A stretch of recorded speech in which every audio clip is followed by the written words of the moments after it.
Hi everyone, it's me, Bella. Are you ready to go on an adventure with me? We're going to solve a super big, super fiery mystery today. Welcome to my special investigation. Okay, so I really love exploring, right? And mountains are just so cool. But have you ever looked at a mountain and thought, that one's kind of different? Because some of them can breathe out smoke, like for real. It's almost like they're alive. I just knew I had to figure out what was going on. So my first big question was, pretty simple. What is one of these smoky mountains anyway? I found out they have a secret name. They're called volcanoes. But just saying the word doesn't really explain it. What does that actually mean? Okay, get this. A volcano isn't just a regular old mountain. Nope, it's a really special one that has a secret tunnel going way, way, way down deep inside the Earth. It's kind of like a giant chimney for the whole planet, letting all the super hot stuff from inside escape. Isn't that amazing? Right? A chimney for hot stuff? That got me thinking, what kind of hot stuff are we even talking about here? Like, what is actually cooking down there that needs to get out through this big volcano chimney? So it turns out it's melted rock. But here's the tricky part. It has two different names. When it's still deep underground, we call it magma. Imagine it's like hot rock soup bubbling away in a giant pot, still in the kitchen. But the second it bursts out of the volcano and starts flowing, it gets a new name, lava. So that's like when the soup gets poured out onto the table. It's the same exact soup, just in a different spot. Okay, this is where it gets really, really exciting. So if all that hot rock soup is way down deep underground, how on earth does it get all the way to the top of a mountain and then spill out? How does that even happen?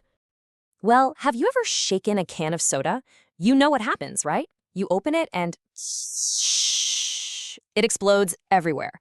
A volcano erupting is actually a little bit like that, just with hot rock instead of sticky pop. It's all about something called pressure. So here's how it all goes down, in 3 easy steps. Okay, step 1, deep underground, that chamber gets totally full of magma and fizzy gases. And the pressure starts to build and build and build. It gets tighter and tighter.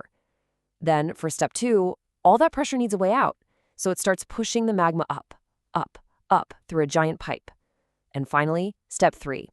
When the pressure gets to be way too much and it just can't be held in anymore, boom! Everything just bursts out of the top. That magma turns into lava and flows all down the sides of the mountain, and a huge, huge cloud of ash and gas shoots right up into the sky. Some eruptions are kind of slow and oozy, but others are super loud and totally explosive. Wow, okay, so that's a lot. We know how they erupt now, but what about the volcano itself? I mean, all those different parts, the chambers and the pipes, they must have names, right? Let's take a look at the secret blueprint of a volcano and figure out what everything is called. All right, let's start our tour way down at the very bottom. See this giant bubble underground? That's the magma chamber. You can think of it as the volcano's kitchen. It's where all that rock soup we talked about collects before it's ready to cook, or, erupt. Okay, so from the kitchen, the magma chamber, that rock soup has to get up to the top somehow. It travels through this main tunnel right here, and that's called the vent. It's just like a secret passageway that leads all the way to the outside world. And now for the part we can actually see from the outside, the cone.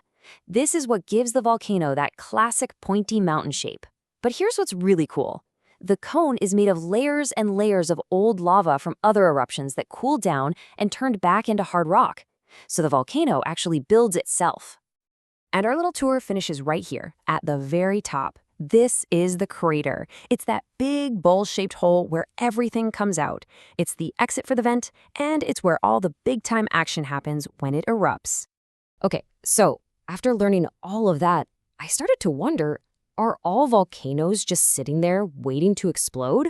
Or are some of them, taking a break? It's like, do they have different personalities or something? And guess what? They totally do. First, you have an active volcano. It's like a little busy bee, always working. It's either erupting right now or it just did super recently. Then you have a dormant volcano. This one's like a sleeping giant. Shh.